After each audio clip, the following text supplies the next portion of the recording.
Go ahead. Good morning, Minister. Thank you for taking my question. The phase-in of the F-35 will not see the aircraft achieve initial operating capability until 2029, final operating capability anywhere between 2032 and 2034.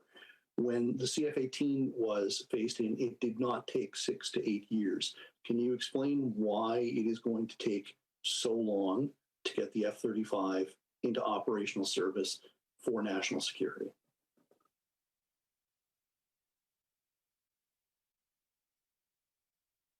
Thank you, Murray.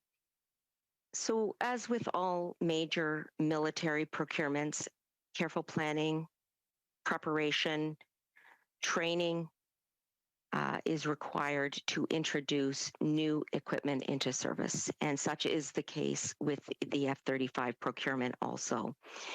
And this is particularly true for advanced weapon systems, where we must ensure sophisticated training for pilots and technicians, all while we are continuing to conduct daily operations on the CF-18 in the interim.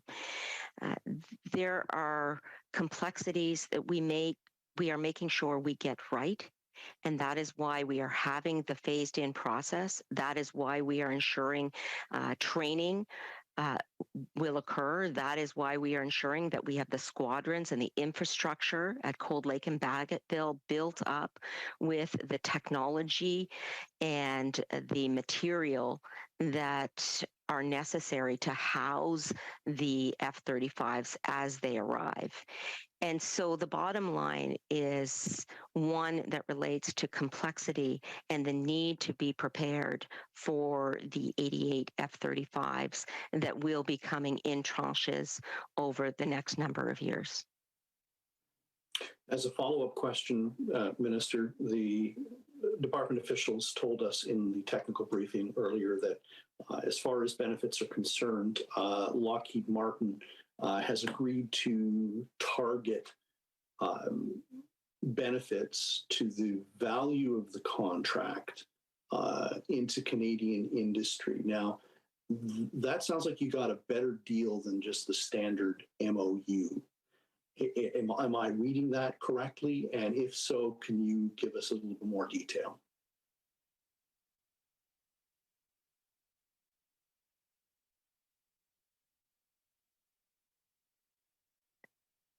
Well, thank you very much, Maria. I like questions that talk about Canada getting a better deal. So thank you for asking that. But I will say that we are at the end of a process that encouraged the highest level of participation in the competition. And bidders did have the option of committing their economic benefits proposal under the standard industrial and technological benefits policy, or identifying targets under a non-contractual economic benefits arrangement. And so we certainly were able to view the cost predictions that the various suppliers were able to make in the stages of the competition. And I will say that I agree with you. Today's announcement does represent great news for Canadian businesses and workers who will be our partners throughout this project, from production to sustainment. $425 million annually to GDP, 3,300 jobs annually over a 25-year period. This is very good news for the Canadian economy as well as the Canadian Armed Forces.